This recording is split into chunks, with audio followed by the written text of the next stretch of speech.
अस्सलामुअलैकुम। इंसानियत मैगज़ीन में हमारी आज की गज़ल है नादिया अमीर की जानिब से, जिनका ताल्लुक़ है बहावलनगर से।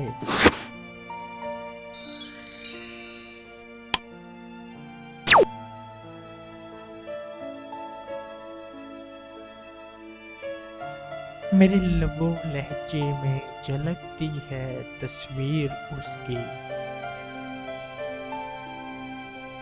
एक ही शख्स है जिसका ख्याल कर गया हूँ। मेरे सब्र की दहलीज कमज़ोर पड़ने लगी है अब। तेरे इश्क में खुशबू को भी पामाल कर गया हूँ।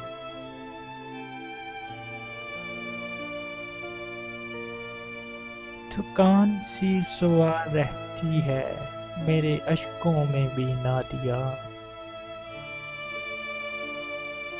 मैं वो परिंदा हूँ तेरी चाह में खुद को मस्मार कर गया हूँ।